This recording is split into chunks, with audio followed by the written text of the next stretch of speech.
Okie dokie. Moment of truth. That sucker's chugging.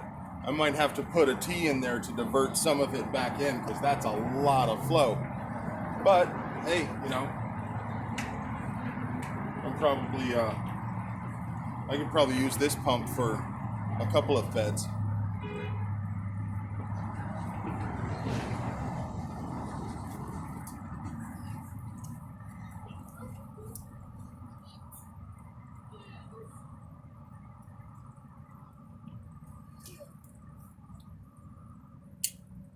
Cut this guy off while I'm waiting for that thing to.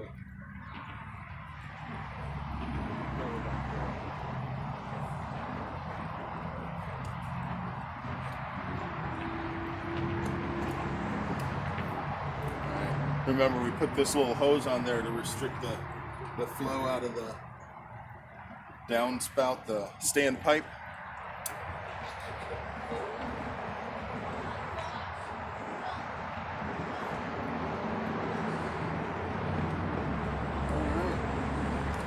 See where the water's at.